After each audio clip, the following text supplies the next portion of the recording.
ముఖ్యమంత్రి గారికి పాలాభిషేకం చేయడానికి రాష్ట్ర వ్యాప్తంగా రైతులందరూ ముందుకొచ్చారు. అందులో భాగంగా ఈరోజు ఉదయం మాడుగుల మండల కేంద్రంలో రైతులతో పాలాభిషేకం కార్యక్రమం చేయడం జరిగింది.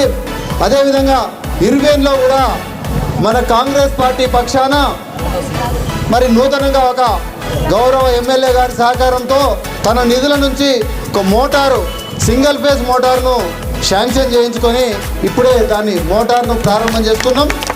అదేవిధంగా తదుపరి కార్యక్రమంగా మరి రేవంత్ రెడ్డి గారి చిత్రపటానికి మరియు అదేవిధంగా రాహుల్ గాంధీ గారికి, మన పార్లమెంట్ సభ్యుడు మల్లురవి గారికి, మన శాసనసభ్యులు కసిరెడ్డి నారాయణ రెడ్డి గారి చిత్రపటానికి కూడా మరి పాలతో పాలాభిషేకం చేస్తూ ఉన్నాం. ఒక మంచి కార్యక్రమం చేసినట్టయితే వారు భగవంతులతో సమానం.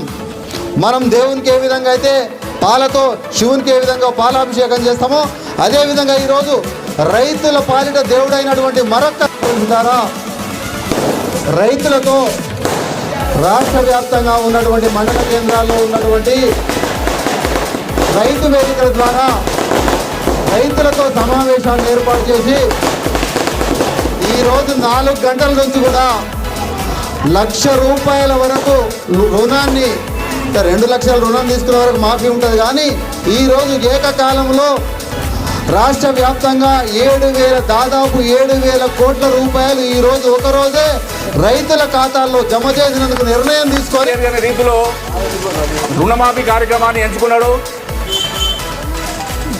అసెంబ్లీ ఎలక్షన్లో అదేవిధంగా పార్లమెంట్ ఎలక్షన్లో 2 లక్షల రూపాయలను రైతులకు ఏకకాలంలో రుణమాఫీ చేస్తేనే ధైర్యంగా సవాలు ఇచ్చిన ముఖ్యమంత్రి ఎవరన్నా అంటే గౌరవ రాష్ట్ర ముఖ్యమంత్రి రేవంత్ రెడ్డి గారు.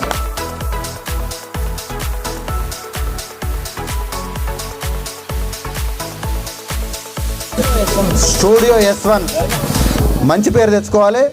ప్రజా సమస్యల మీద ముందుండే విధంగా ఆ ఛానల్ పనిచేయాలని, ఆ ఛానల్కు మనం అందరం కూడా మద్దతుగా ఉండి మరింత ముందుకు తీసుకుపోవడానికి ప్రయత్నం చేస్తామని ఈ సందర్భంగా సెలవు తీసుకొని మరి తప్పకుండా శంకర్ ఈ కార్యక్రమాల్లో ముందున్నందుకు చాలా సంతోషిస్తున్నాను. ఇర్వేన్లో కూడా ఒక ఛానల్ ఉంది. మంచి కార్యక్రమాలు, మంచి విషయాలు, ప్రజల సమస్యలను తీసుకొని వచ్చి ప్రభుత్వ అధికారుల దృష్టికి, రాజకీయ నాయకుల దృష్టికి తీసుకొచ్చినట్టే కొన్నైనా పరిష్కారం చేయడానికి అవకాశం ఉంటుందని ఈ సందర్భం అనేది చేస్తూ మరి ఈ ఛానల్ మరింత ముందుకు సాగాలని కోరుకుంటున్నాను.